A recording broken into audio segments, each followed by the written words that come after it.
Now, you can lose your channel with a copyright strike. So today I want to talk to you about the difference between a copyright flag, which is otherwise known as a copyright claim, and a copyright strike. And I'm going to share with you as well how to avoid them. Now, you're on Odetta Rocket Unedited, or I should say Odetta Unedited, so we're not very formal over here. So I want to create an analogy that I believe will help you to better understand the differences between the copyright claim and the copyright strike, and also to talk about how to prevent this from happening, because we can't afford to lose our channel in this time. So let's imagine that you're cruising down the highway. You're driving down the road, the wind is in your hair, and you're just living in the moment and enjoying what's going on. On YouTube, let's say it's the YouTube highway that you're driving down, and you're creating and sharing videos as you're going along. Suddenly, you see these flashing lights in the rear view mirror. It's a police officer, or in this analogy, it's a YouTube cop or a YouTube police. And they've pulled you over and you have committed some sort of a traffic offense. So in the case of YouTube, it's a copyright issue why they're pulling you over. Now I want you to think of a copyright flag like a traffic ticket. You might have accidentally used a copyright song in your video, or you may have shown a clip that you didn't have authorization to show that is creating this issue. Basically, a clip from a movie or a clip from a sporting event without permission. Maybe you included that in your video. The same way you may have been speeding, you may have ran a red light, or something else for that matter. YouTube algorithms are like those speed cameras that's on the road, or the police officers, you know, those ones that are hidden and they go around a bend or they hide behind something just to snap you and snatch you whenever you violate. YouTube algorithm is like that. It's always watching for potential violations. Now, the warning that you're gonna get when you look at the analogy, the ticket is the warning. And usually, regardless of which country you live in, when you do get a traffic ticket, you have to pay some money, right? But what the warning does on YouTube, by the algorithm giving you a flag to say something is going on here, you may have violated some sort of a copyright offense, is it tells you that you have broken the rules and you need to fix the problem. Now there's going to be a fine, which is where it gets interesting. Because on YouTube, you're not paying money out of pocket like you would for a traffic ticket, but it still hurts. You know why? You will likely, in all cases where I've gotten a copyright flag, as an example, I lost the ability to monetize that particular video. So basically the flag comes up and it either says I can't monetize in certain countries, or I can't monetize the video at all. So as such, when YouTube put ads on the video, which they still will do, that money may likely go to the person who is claiming that it's their content that you're using without permission. You also, basically YouTube make a note that you have violated, and a copyright flag is not as serious as a strike, which I'll get to next, but you want to avoid them. Now, in essence, let me give you the definition now that you understand the analogy. A copyright flag is an automated or a manual notification that copyrighted material such as music, video clips, or images are appearing in the video that you have just posted and you don't or have not shown that you have permission to use it. Now, who issues these copyright flags? The copyright owner or the content owner. So if it's music, it's whoever owns the music. They have registered it somehow on YouTube and the algorithm is out there looking to find violators. Now, who issues this copyright flag? It could be the copyright holder, the person whose music, images, or clips that you're using in your video.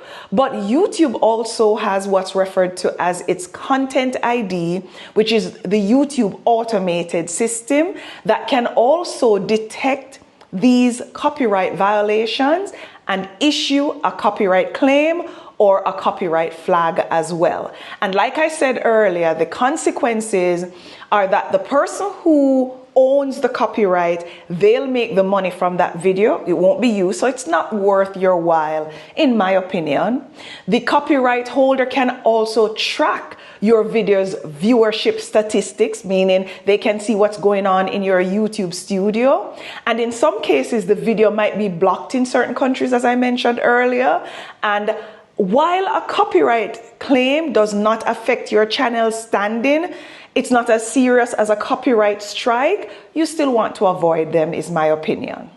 But let's say you have gotten a few copyright flags, but you are indecent or you love to break the rules. So I want you to now imagine, let's go back to our analogy, and I want you to imagine that you have ignored the traffic ticket that you got. Either you didn't pay them and you keep getting more, you keep driving recklessly, or in the case of YouTube, you keep using copyrighted material over and over. Eventually, the police in real life is going to issue a warrant and you're going to have to show up in court. It's the same way the YouTube police is going to issue a warrant for your arrest. And this is a copyright strike. And this is serious because 3 strikes and YouTube shuts down your channel. So if you want to go back to the analogy, you keep ignoring those traffic tickets, they accumulate, the warrant is sent out, and they can revoke your driver's license. When YouTube shuts down your channel, you lose your videos, your subscribers, and your entire YouTube presence. It's just not worth it, in my opinion. And there's some extreme cases actually where copyright issues can lead to lawsuits from the actual copyright holder. Now, what's the difference? Now, a flag is a warning. In my opinion, a traffic ticket is a warning. It's a chance to learn and correct our mistakes. The flag, the copyright flag, works the same way. It stings, but it's not the end of the road.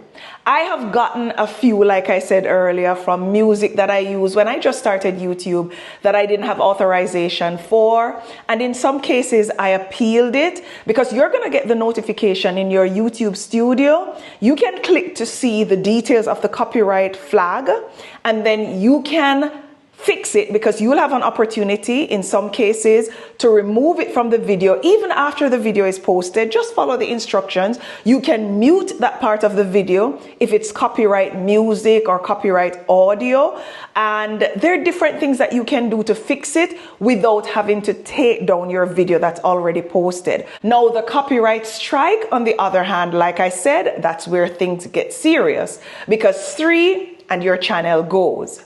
Now, to avoid copyright flags and eventually copyright strikes, or both, the first thing that you can do is, like I just said, you can go in and fix them when they come up before they become a major issue in your YouTube studio. The second thing you can do is to create original content. In my opinion, this is the most effective way to avoid it. Shoot and edit your video footage. If you're gonna use music, YouTube has an entire audio library where you can get access to free music. Use that royalty-free music, or you can pay a subscription like I do on a platform like Epidemic Sound, and I'll put the link for Epidemic in the description below. Very insignificant amount, in my opinion anyway, to avoid a copyright strike, that I pay every month to get access to millions of tracks using Epidemic Sound. So when I get bored with YouTube audio or YouTube's audio library, I'll use Epidemic Sound for music on my channel. You should also use royalty-free images and royalty-free stock footage. Another way to avoid them is you can look out for content that has the license CC or Creative Commons. This means that you can basically reuse other people's content with some amount of discretion. And how you can do this is just go to YouTube, search for what you want, like a video or something like that, and then you can click on filter, and I'll show you how to do it on screen here, and select Creative Commons, and everything that pops up under that filter you're usually able to reuse in a moderate way. I'm not saying go all out and just use people's content, because there's also something called fair use, which is another way that you can prevent or avoid copyright strikes and flags. And the key is to understand fair use. Fair use actually allows limited use of copyright materials for purposes like if you're wanting to criticize something, if you want to provide commentary, if you want to do a news reporting. For example, sometimes you'll see me pop up a news report in my video. I'm not violating anything by doing that. You can use it to teach and to do research, but you have to proceed with caution, because fair use can be pretty complex and there's no guarantees that somebody still won't flag you. So I suggest if you absolutely need to use it and you're not sure, you may want to get legal advice. Again, it's not worth it. Just avoid it to begin with. There's also what's referred to as transformative use, which is when you modify or transform the original work to such an extent where you create something new and original. So there's a video on my channel here where I spoke about if these things are in your house, you're considered poor. I basically used clips from Alux, which is one of my favorite channels, and I incorporated it there, but I also provided commentary. That is transformative use, so it would not be flagged for copyright issues because it's fair use, and as such, I'm allowed to use it. Check before you publish. You can do this by uploading your videos as private on YouTube or unlisted, and then when YouTube goes through its processing, it will tell you if there's a copyright strike or a copyright flag or something like that. And you will have an opportunity to address it before you go public with a video. And the last way to avoid it is if you really believe that you have not violated anything, like I did when I used, as an example, iMovie to edit, and I use music from iMovie in my videos, and I know I have free access to iMovie. I sent through a dispute, I appealed the decision, and the copyright claim was removed, but I was on good standing. If you're not on good standing, do not attempt to do this, because it will result in your channel being portrayed in a negative light. Now, the key for me is just to play by the rules. Just like on the road, the best way to avoid trouble on YouTube is to follow the rules. It's like driving the speed limit, obeying all the traffic signs, and as such, you're having a smoother ride. It's the same thing on YouTube. Avoid everything that could potentially cause a copyright flag or a strike, and you won't have anything to worry about. Talk soon and walk good.